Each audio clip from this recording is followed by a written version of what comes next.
আসসালামু আলাইকুম, কেমন আছেন সবাই? আশা করি ভালোই আছি।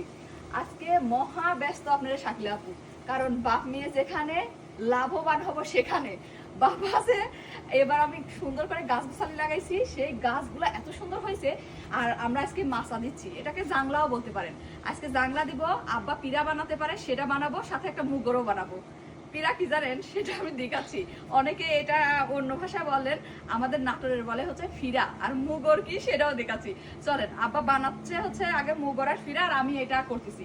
আবার মুগর আর ফিরা বানানোর পরে আপনারা এই জাংলা এই বাইন দেবো না না আয়ার নাই সে ওইগুলা ই করে দিবেন আব্বা। আমার চিন্তা ভয় তো অফ করে খালি আমার চিন্তা আর এক রকমের। আপনি এখন আমার চিন্তাটা আমি প্রকাশ করি, দেখেন।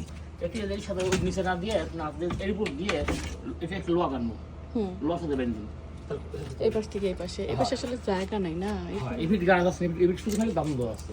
ওই লোয়া বেন দিলে এই ফিটে এইভাবে দাম দেওয়া আছে।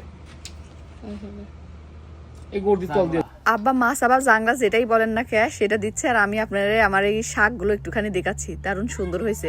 আব্বার মানে দৌলতে এই শাকগুলো আসলে খাওয়া হবে। এছাড়াও না আমাদের গাছে এই দেখেন কি সুন্দর আঙ্গুর ধরছে, এই প্রথম আঙ্গুর ধরছে। আঙ্গুরগুলো ভারী মিষ্টি হবে, বাড়িতে লাগানো জিনিস তো, মিষ্টি না হলেও বলতেছি মিষ্টি।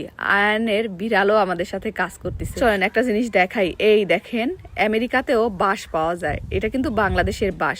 অনেকে আবার জিজ্ঞাসা করতে পারেন যে শাকিলা আপু আমেরিকাতে আপনি বাঁশ কোথায় পেলেন? ভাই বোনেরা, এই বাঁশগুলো পাইছি আমার একটা ইন্ডিয়ান বান্ধবী আছে আমার বাড়ির পাশেই, ওর বাসা থেকে। ওর বাসায় প্রচুর পরিমাণ কাঁচা বাঁশ আছে, ওখান থেকে আমি আর আব্বা কিছু বাঁশ কেটে নিয়ে আসছি। এবার আমাদের বাড়িতে অনেকগুলো সবজির গাছ হয়েছে, সিম গাছ, মিষ্টি কুমড়ার গাছ, লাউ গাছ।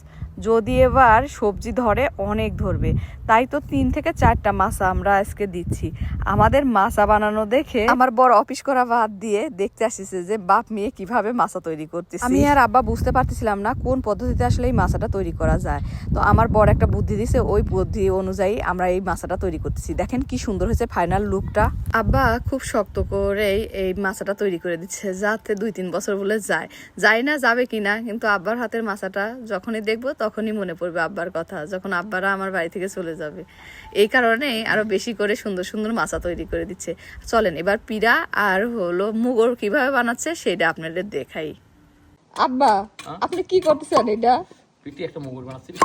মুগর কি কাউকে মুগুর বানাচ্ছি যে কালকে হ্যাঁ দাঁত খাত যায়, সেটা আমার সবুজ বাজানের মাছ কাটা দিকে আমার খুব খারাপ হয়ে গেছে। কষ্ট হয়েছে? কষ্ট হয় কি আমি সবই জানি, কিন্তু এইভাবে যে হাত দিয়ে থাপা মাছ কাটতে দিকে আমার কষ্ট হয়। আমি যে মুগুর না দিচ্ছি, আর এইভাবে দিকাদর এইভাবে কাটতে সুন্দর করে দেখেন। আপনি যখন থাকবেন না তখনও সবুজ ভাইয়ের কাছে থাকবি, আমার কাছেও থাকবি। আব্বা মুগুর বানা দিচ্ছি।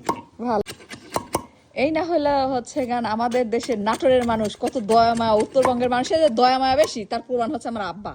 এই যে ফিরা বানানো কমপ্লিট আমার আব্বার, খুব সুন্দর করে দেখেন ফিরা বানা দিছে। আমরা নাটোরে কিন্তু ফিরা বলি, অন্য অন্য দেশের মানুষ পিড়া বলে।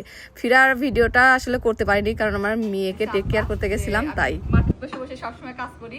তো আব্বা এটা অনেক আগে থেকেই পারতো, ভাবলাম যে এটা দিয়ে একটা বিজনেস করবো কিনা আব্বা, বুঝতেছি না। দারুণ সুন্দর কিন্তু হয়েছে, এই মাত্র বানালো, সাথে আরো অনেক কিছু বানাইছে। আমরা এইভাবে ফ্রিতে বসি।